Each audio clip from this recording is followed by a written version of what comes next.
जय गणेश जी। सबसे पहले तो प्रथम पूज्य देवता गणपति जी को नमस्कार है। संतोषी माता जी को भी नमस्कार है। जय संतोषी माता। अब मैं संतोषी माता की व्रत कथा कहती हूँ, आप ध्यान से सुनिए। एक बुढ़िया थी, उसके 7 बेटे थे। उन बेटों में से 6 कमाने वाले थे, जबकि एक निकम्मा था।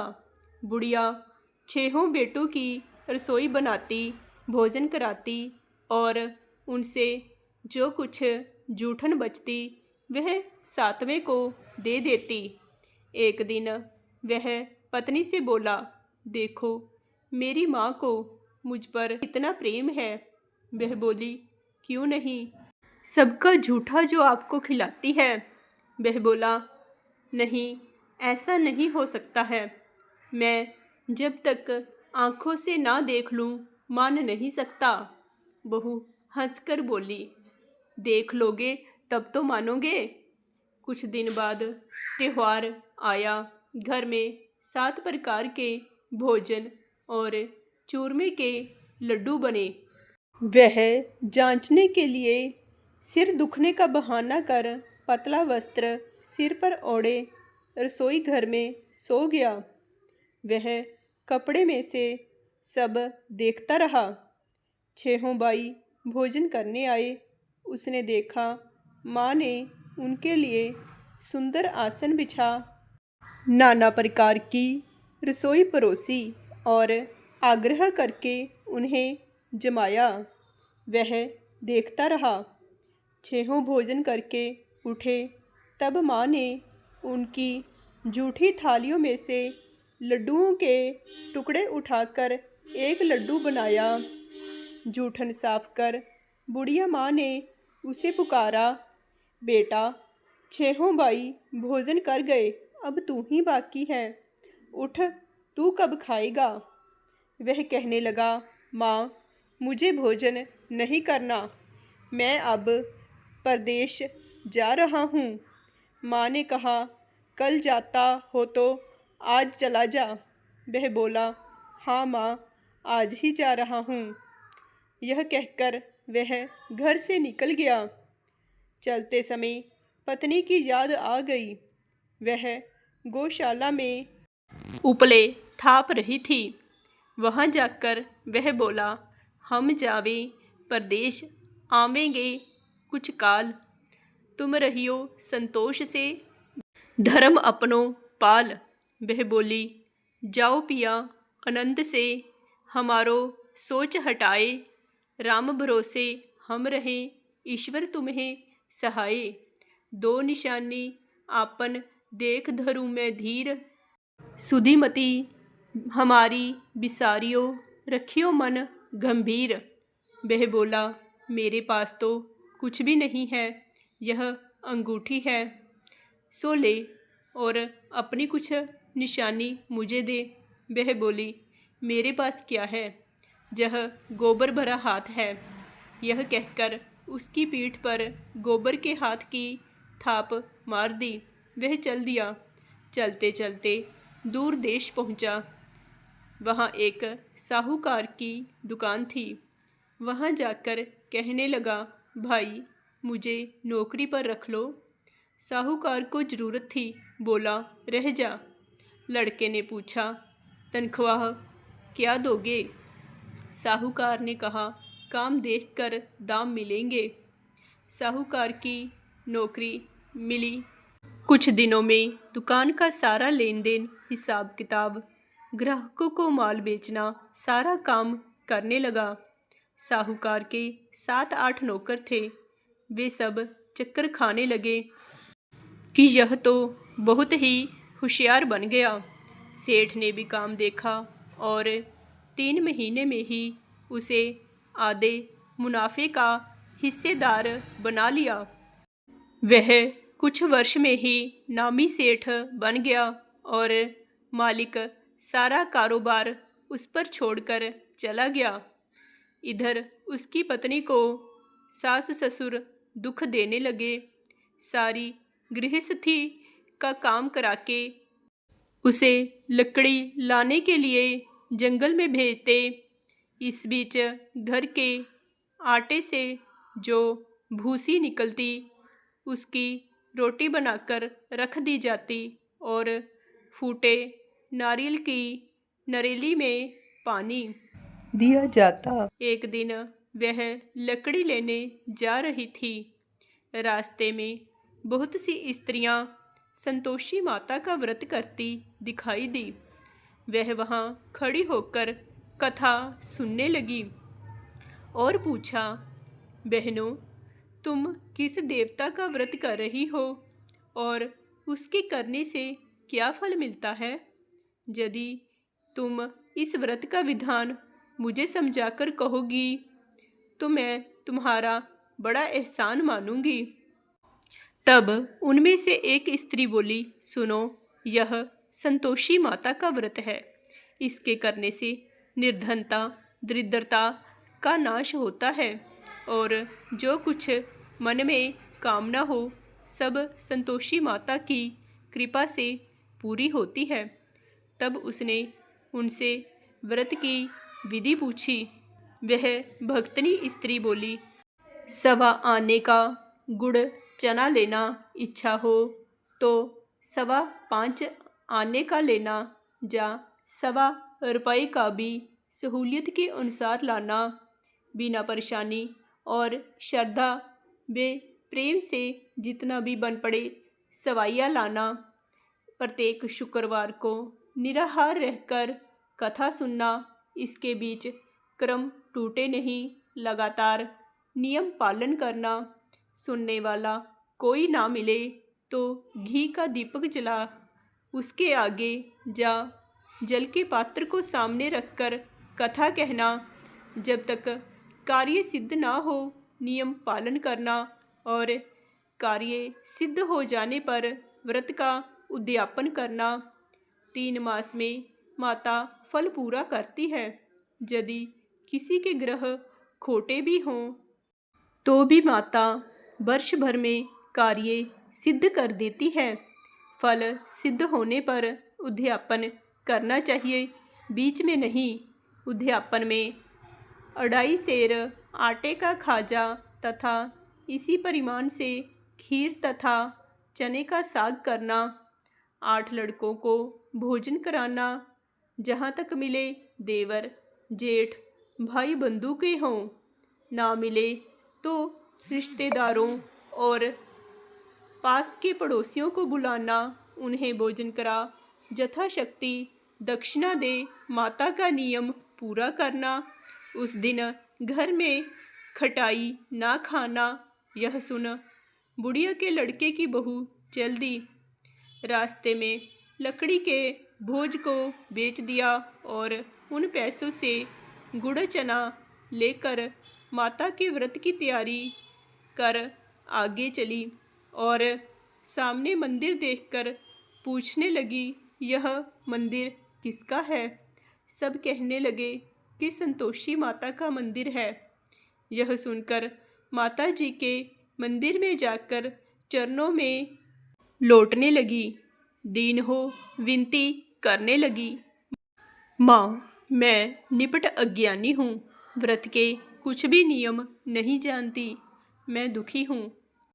हे माता जगत जननी, मेरा दुख दूर कर, मैं तेरी शरण में हूँ। माता को दया आई। एक शुक्रवार बीता कि दूसरे को उसके पति का पत्र आया और तीसरे शुक्रवार को उसका भेजा हुआ पैसा आ पहुँचा। यह देख जेठ जेठानी मुँह सिकोड़ने लगे।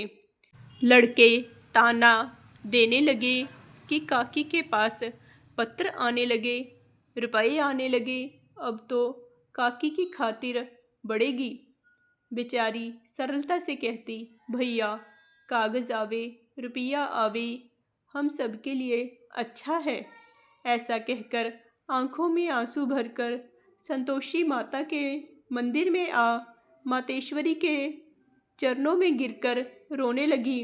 माँ, मैंने तुमसे पैसा कब मांगा है? मुझे पैसे से क्या काम है, मुझे तो अपने सुहाग से काम है। मैं तो अपने स्वामी के दर्शन मांगती हूँ। तब माता ने प्रसन्न होकर कहा, जा बेटी, तेरा स्वामी आएगा। यह सुनकर खुशी से बावली होकर घर में जा काम करने लगी। अब संतोषी माँ विचार करने लगी, इस भोली पुत्री को मैंने कह तो दिया कि तेरा पति आएगा, लेकिन कैसे? वह तो इसे स्वप्न में भी याद नहीं करता। उसे याद दिलाने को मुझे ही जाना पड़ेगा। इस तरह माताजी उस बुढ़िया के बेटे के पास जा स्वप्न में प्रकट होकर कहने लगी, साहूकार के बेटे सो रहा है, जा जागता है। वह कहने लगा, माता सोता भी नहीं जागता भी नहीं हूँ, कहो क्या आज्ञा है। माँ कहने लगी, तेरे घर बार कुछ है कि नहीं? वह बोला, मेरे पास सब कुछ है, माँ बाप है, बहू है, क्या कमी है? माँ बोली, भोले पुत्र, तेरी बहू घोर कष्ट उठा रही है। तेरे माँ बाप उसे परेशानी दे रहे हैं। वह तेरे लिए तरस रही है, तू उसकी सुध ले। वह बोला, माताजी यह तो मालूम है, परंतु जाऊं तो कैसे? परदेश की बात है, लेन देन का कोई हिसाब नहीं, कोई जाने का रास्ता नहीं आता, कैसे चला जाऊं? माँ कहने लगी, मेरी बात मान, सवेरे नहा धोकर संतोषी माता का नाम ले, घी का दीपक जला, दंडवत कर, दुकान पर जा बैठ। देखते देखते सारा ही लेन देन चुक जाएगा, जमा किया माल बिक जाएगा। सांझ होते होते धन का भारी ढेर लग जाएगा। वह अगले दिन सुबह जल्दी उठा। उसने अपने मित्र, बंधुओं, परिचितों से स्वप्न में माता द्वारा कही गई बात कह सुनाई।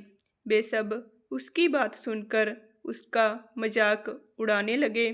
वे कहने लगे कि कहीं कभी सपने की बात भी सच्ची होती है। एक बूढ़ा व्यक्ति बहुत ही समझदार था।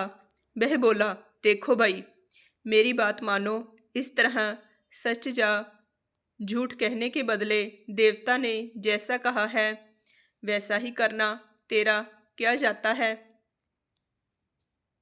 अब बूढ़े की बात मानकर संतोषी माता को दंडवत प्रणाम कर घी का दीपक जला दुकान पर जा बैठा।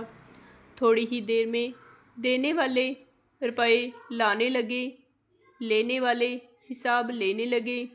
कोठे में भरे सामान के खरीदार नकद दाम दे सौदा करने लगे।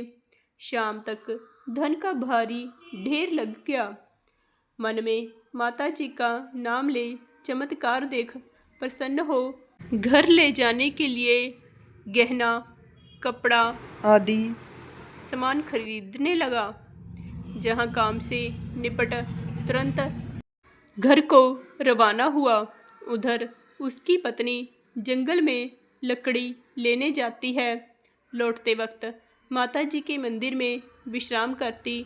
वह तो उसके प्रतिदिन रुकने का जो स्थान ठहरा। धूल उड़ती देख वह माता जी से पूछती है, हे माता, यह धूल कैसे उड़ रही है? माता कहती है, हे पुत्री, तेरा पति आ रहा है। अब तू ऐसा कर, लकड़ियों के 3 गट्ठर बना ले, एक नदी के किनारे रख और दूसरा मेरे मंदिर पर और तीसरा अपने सिर पर रख। तेरे पति को लकड़ियों का गट्ठर देख मोह पैदा होगा। वह यहाँ रुकेगा, नाश्ता पानी खाकर माँ से मिलने जाएगा। तब तू लकड़ियों का बोझ उठाकर जाना और चौक में गट्ठर डालकर जोर से आवाज़ लगाना, लो सासू जी, लकड़ियों का गट्ठर लो, भूसे की रोटी दो, नारियल के खेपड़े में पानी दो, आज मेहमान कौन आया है। माता जी से बहुत अच्छा कहकर उसने प्रसन्न मन से लकड़ियों के 3 गट्ठर बनाए, एक नदी के किनारे पर और एक माता जी के मंदिर पर रखा। इतने में मुसाफिर आ पहुंचा। सूखी लकड़ी देख उसकी इच्छा उत्पन्न हुई कि हम यहीं पर विश्राम करें और भोजन बनाकर खा पीकर गांव जाएं। इस तरह रुककर भोजन बना विश्राम करके गांव को गया। सबसे प्रेम से मिला। उसी समय सिर पर लकड़ी का गट्ठर लिए वह उतावली सी आती है। लकड़ियों का भारी बोझ आंगन में डालकर जोर से 3 बार आवाज़ देती है, लो सासू जी, लकड़ियों का गट्ठर लो, भूसी की रोटी दो, आज मेहमान कौन आया है। यह सुनकर उसकी सास बाहर आकर अपने दिए हुए कष्टों को भुलाने हेतु कहती है, बहू ऐसा क्यों कहती है, तेरा मालिक ही तो आया है, आ बैठ, मीठा भात खा, भोजन कर, कपड़े गहने पहन। उसकी आवाज़ सुन उसका पति बाहर आता है। अंगूठी देख व्याकुल हो जाता है। माँ से पूछता है, माँ यह कौन है। माँ बोली, बेटा यह तेरी बहू है।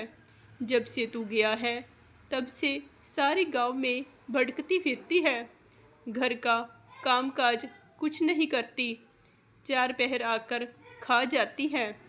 वह बोला, ठीक है माँ, मैंने इसे भी देखा और तुम्हें भी, अब दूसरे घर की चाबी दो, उसमें रहूँगा। माँ बोली, ठीक है, जैसे तेरी मर्जी।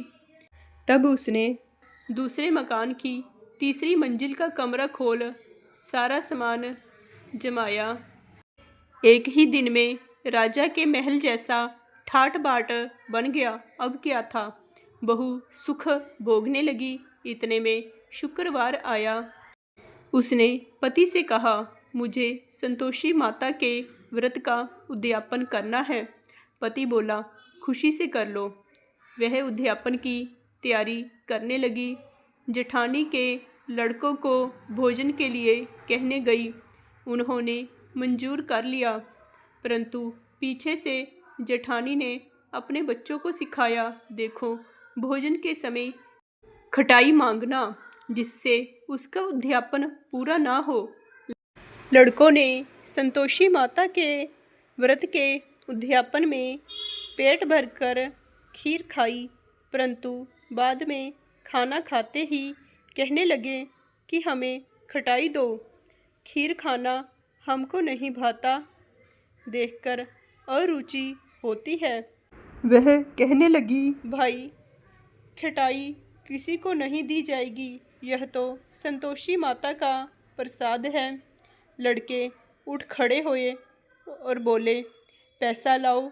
बोली बहू कुछ नहीं जानती थी, उन्हें पैसे दे दिए। लड़के उसी समय हट करके इमली खटाई ले खाने लगे। यह देखकर बहू पर माताजी ने कोप किया।